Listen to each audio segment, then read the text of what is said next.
हमारे संस्थान के प्रांगण में बहुत बहुत स्वागत करती हूँ। आज हमारे बीच इस सभागार में प्रदेश के विभिन्न क्षेत्रों से आए लगभग 200 से अधिक किसान भाई बहनों के साथ साथ प्राकृतिक एवं जैविक खेती में निपुण वक्ता भी मौजूद हैं। इस शुभ अवसर पर मैं अभिनंदन करना चाहूंगी माननीय पद्मश्री भारत भूषण त्यागी जी, जो हमारे बीच मुख्य अतिथि के रूप में पधारे हैं और हमारे प्रांगण की शोभा बढ़ाई है। हमारे विशिष्ट अतिथिगण के रूप में मौजूद डॉक्टर राम अवध राम जी, प्रधान वैज्ञानिक ICAR CISH लखनऊ, श्रीमती अर्चना त्रिपाठी जी, क्वालिटी मैनेजर उत्तर प्रदेश राज्य जैविक प्रमाणीकरण संस्था लखनऊ, एवं श्री गोपाल उपाध्याय जी, हमारे अपने डॉक्टर AD पाठक, निदेशक भारतीय गन्ना अनुसंधान संस्थान, डॉक्टर VK सिंह कार्यक्रम समन्वयक, श्री महेंद्र पाल गंगवार जी, श्री नीरज मिश्रा जी, जो आज हमारे बीच अपने विषय पर अपने विचारों को साझा करेंगे। संस्थान के समस्त वैज्ञानिक गण, तकनीकी एवं प्रशासनिक अधिकारीगण और सबसे महत्वपूर्ण हमारे अन्नदाता के रूप में आए किसान भाइयों एवं बहनों का अन्नदाता देवो भव कार्यक्रम में हार्दिक स्वागत है। यकीनन यह एक महोत्सव के जैसा प्रतीत हो रहा है जब हम सब प्राकृतिक एवं जैविक खेती पर आज संवादात्मक बैठक पर चर्चा के लिए यहाँ इस सभागार में एकत्रित हुए हैं। तो आइए कार्यक्रम की शुरुआत हम परिषद गीत के साथ करते हैं। मैं ICAR गीत के वादन के लिए निवेदन करना चाहूंगी। जय जय कृषि परिषद भारत की, सुखद प्रतीक हरित भारत की। कृषि धन पशुधन मानव जीवन, दुग्ध मत्स्य फल यंत्र सुवर्धन। वैज्ञानिक विधि नव तकनीकी, पारिस्थितिकी का संरक्षण। शस्य श्यामला छवि भारत की, जय जय कृषि परिषद भारत की। हिम प्रदेश से सागर तट तक, मरुधरती से पूर्वोत्तर तक। हर पथ पर है मित्र कृषक की, शिक्षा शोध प्रसार सकल तक। आशा स्वावलंबित भारत की, जय जय कृषि परिषद भारत की। जय जय कृषि परिषद भारत की। बहुत बहुत धन्यवाद। शुभम करोति कल्याणम, आरोग्यम धन संपदा, शत्रु बुद्धि विनाशाय, दीप ज्योतिर नमोस्तुते। प्रकाश, सत्य, ज्ञान और समझ का सार्वभौमिक प्रतीक है जो हमारी अंधकार से सदैव रक्षा करता है। तो आइए आज के शुभ आयोजन की शुरुआत दीप प्रज्वलित कर परमात्मा के आशीर्वाद से करें। मैं मंच पर मौजूद हमारे सभी अतिथियों से अनुरोध करना चाहती हूँ कि कृपया दीप प्रज्वलन के लिए आगे आएं।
आदरणीय मुख्य अतिथि महोदय, आप जैसे व्यक्तित्व को हमारे बीच पाकर हम सब अत्यंत ही गौरवान्वित महसूस कर रहे हैं। आपकी कृपापूर्ण उपस्थिति में वातावरण को न ही उल्लास से ज्ञान से भर दिया है, अपितु हम सब बहुत ही उत्सुकता से बैठे हैं कि हम आपके आशीर्वचनों को कब सुन सकेंगे। मैं डॉक्टर ए.डी. पाठक, निदेशक भारतीय गन्ना अनुसंधान संस्थान से निवेदन करती हूँ कि हमारे IASR परिवार की तरफ से महोदय के प्रति कृतज्ञता व्यक्त करते हुए उन्हें पुष्पगुच्छ, स्मृति चिन्ह और अंगवस्त्र से सम्मानित करें।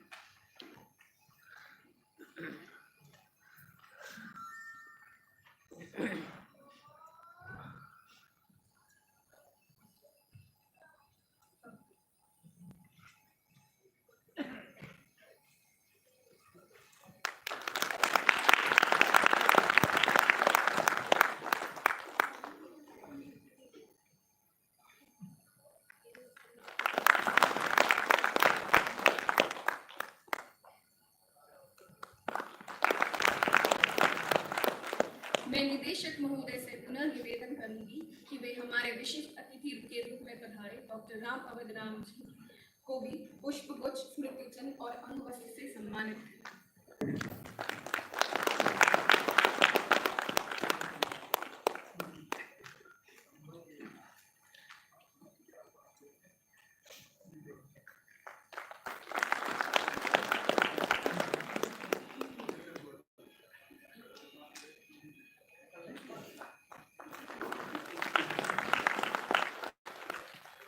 महोदय, आपसे निवेदन है कि आप हमारी दूसरी विशिष्ट अतिथि श्रीमती अर्चना त्रिपाठी जी का भी पुष्पगुच्छ, अंगवस्त्र और स्मृति चिन्ह से सम्मान करें।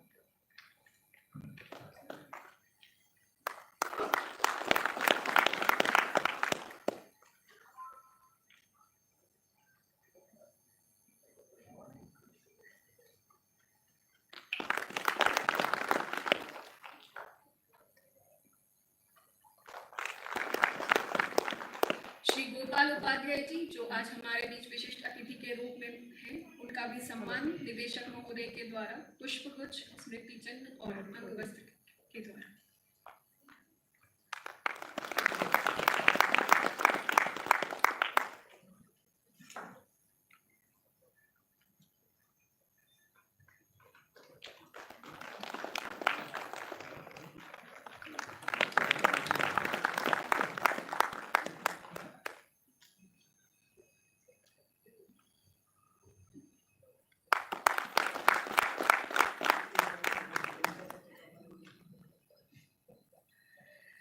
कार्यक्रम के समन्वयक डॉक्टर वी.के. सिंह से निवेदन है कि वे डॉक्टर ए.डी. पाठक, निदेशक भारतीय गन्ना अनुसंधान संस्थान का स्वागत पुष्पगुच्छ से करें।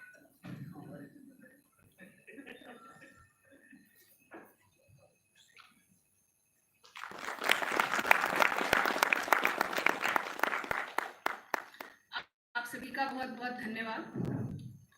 भारतीय गन्ना अनुसंधान संस्थान पूरे देश में, विशेष रूप से देश के उपोष्ण कटिबंधीय भाग में गन्ने की उत्पादकता और चीनी की रिकवरी को निरंतर बढ़ाने के लिए शोध द्वारा प्रौद्योगिकियों का विकास एवं प्रसार करने में पिछले 7 दशक से अथक प्रयास करता रहा है। और यही वजह है कि आज विश्व पटल पर भारतवर्ष गन्ना उत्पादन में दूसरे स्थान पर स्थित है। भारतीय गन्ना अनुसंधान संस्थान ने फरवरी 2022 में अपने गौरवशाली 70 वर्ष पूरे किए हैं और इस उपलक्ष्य में आप सभी अतिथियों को संस्थान की 70 वर्ष की यात्रा की एक छोटी सी झलक हम एक वीडियो प्रस्तुति के द्वारा दिखाना चाहेंगे।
अनुसंधान संस्थान लखनऊ की स्थापना 1952 में हुई थी।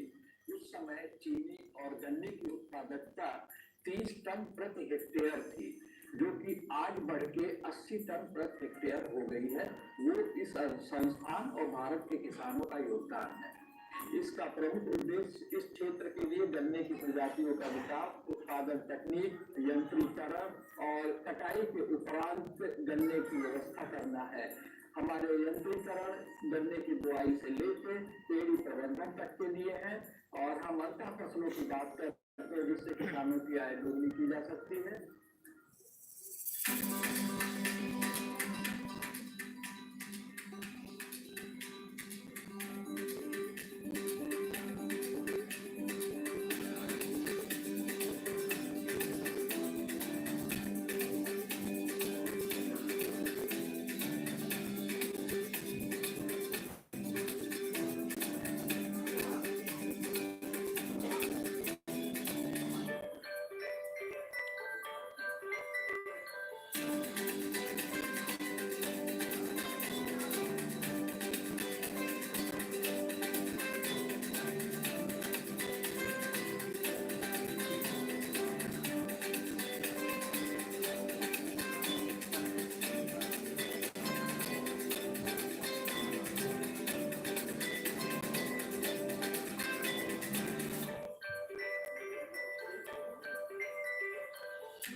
partners coming in, and all possible ways taken together to address the issue of farmer income. You can't just have one solution and then say farmer income can be doubled. Doubling farmer income is a huge challenge for you and me, and future, near future, Indian agriculture needs this solution from you. And I think the kind of process being followed, Dr.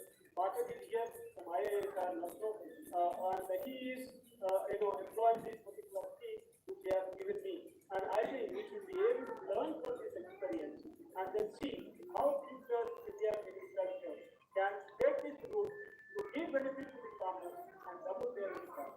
And this is the challenge.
जैसा कि हम सबने अभी देखा, IASR marching ahead with excellence हमारे माननीय निदेशक महोदय डॉक्टर A.D. पाठक जी के अगुवाई में टीम IASR ने हर दिन नित्य नए आयाम छुए हैं, जिसकी एक छोटी झलक हमने अभी देखी। संस्थान की कई अनेक उपलब्धियां और हमारे अतिथियों के स्वागत के लिए मैं आमंत्रित करना चाहूंगी हमारे संस्थान के निदेशक डॉक्टर A.D. पाठक उनके उद्बोधन के लिए।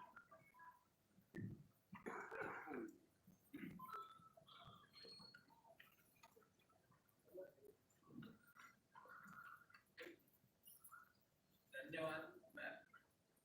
आज के अन्नदाता देवो भव कार्यक्रम में प्राकृतिक और जैव खेती पर संवादात्मक बैठक में उपस्थित हमारे आज के कार्यक्रम के मुख्य अतिथि आदरणीय पद्मश्री भारत भूषण त्यागी जी और आज के कार्यक्रम में उपस्थित डॉक्टर श्री गोपाल उपाध्याय जी, हम लोगों का काफ़ी दिनों से संपर्क है और मेरे सहपाठी और CISH में प्रधान वैज्ञानिक डॉक्टर राम जी और मैडम अर्चना त्रिपाठी जी और आज के कार्यक्रम के समन्वयक डॉक्टर वीके सिंह, राजीव और सम्मानित कृषक भाइयों एवं बहनों और इस संस्थान के टीम ISR के सदस्य। आज के इस कार्यक्रम में सबसे पहले मैं सम्मानित मंच को अपनी तरफ से, संस्थान की तरफ से अपने मुख्य अतिथि महोदय का हार्दिक स्वागत करते हैं और अपने सभी लोग जो कि आज वक्तव्य देंगे अपने और इस कार्यक्रम की शोभा बढ़ाएंगे, उन सब का मैं अपनी तरफ से और संस्थान की तरफ से हार्दिक अभिनंदन करता हूं। और सबसे ज़्यादा हमारे केंद्र में जो सम्मानित किसान भाई हैं, बहनें हैं, उन सब का भी मैं अपनी तरफ से, इस संस्थान की तरफ से, और यहाँ एक कृषि विज्ञान केंद्र है लखनऊ में हमारा, उसकी तरफ से हम आप सबका हार्दिक अभिनंदन करते हैं। एक समय था जब हमारे पास खाने की व्यवस्था नहीं थी, तो जो कार्यक्रम राष्ट्र में चलाए गए उससे हम आगे बढ़े, उत्पादकता बढ़ी, नई प्रजातियां आई और आज देश की जो आवश्यकता है कि हम कम से कम जहर न खाएं और अपना शुद्ध और अच्छा भोजन मिले, क्योंकि हमारे पास आज जो प्रजातियां उपलब्ध हैं उनकी उत्पादकता बहुत ज़्यादा है और अगर हम उनको नेचुरल फार्मिंग वे में उगाते हैं तो उससे भी उत्पादकता पे कोई फर्क नहीं पड़ता।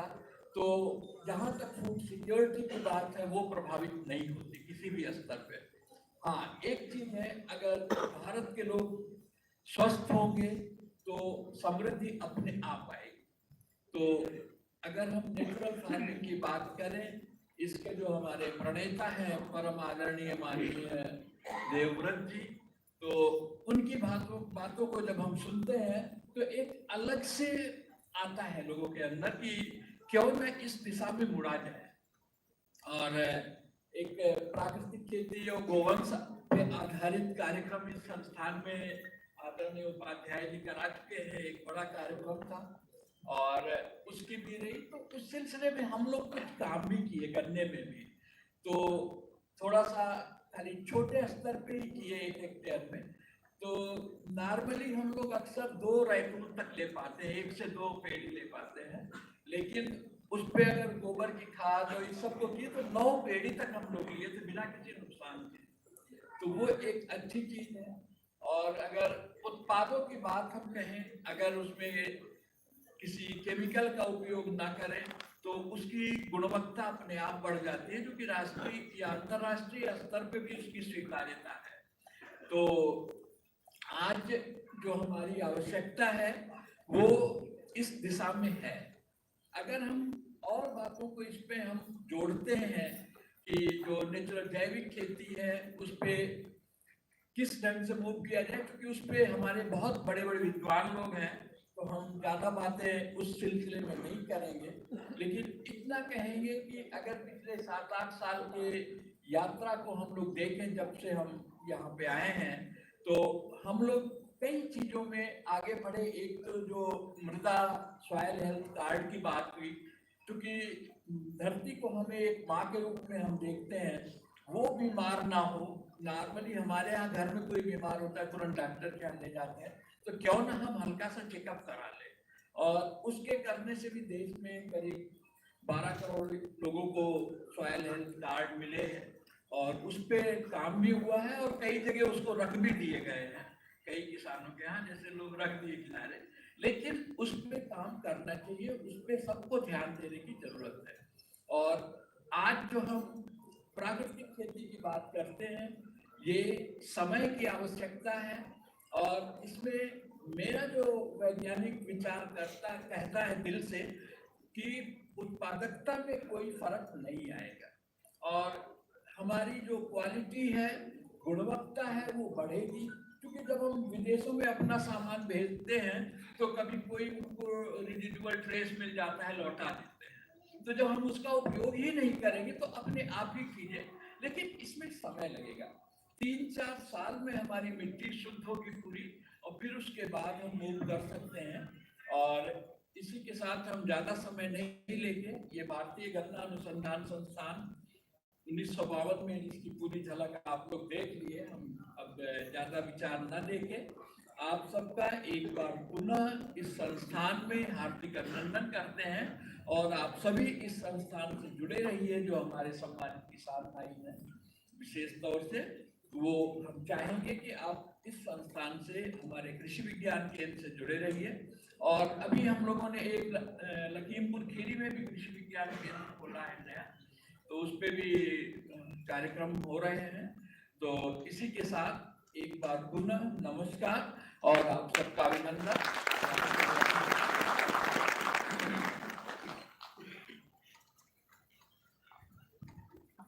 प्राकृतिक एवं जैविक खेती को प्रोत्साहित करते हुए आपके उद्बोधन के लिए बहुत बहुत धन्यवाद महोदय। आजादी का अमृत महोत्सव के अंतर्गत अन्नदाता देवो भव अभियान चलाया गया है, जिसके तहत आज हम प्राकृतिक एवं जैविक खेती पर एक संवादात्मक चर्चा करेंगे और इस पूरे कार्यक्रम को विस्तृत रूप से आप सबके समक्ष रखेंगे आज के कार्यक्रम समन्वयक डॉक्टर वी.के. सिंह, प्रधान वैज्ञानिक, भारतीय गन्ना अनुसंधान संस्थान। महोदय, आपसे निवेदन है कि आप सभा को कार्यक्रम के बारे में विस्तार से अवगत कराएं।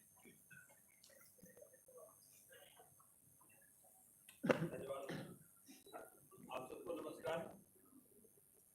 आज कार्यक्रम के मुख्य अतिथि परमादरणीय पद्मश्री भारत भूषण त्यागी जी, कार्यक्रम की अध्यक्षता कर रहे आदरणीय निदेशक भारतीय गन्ना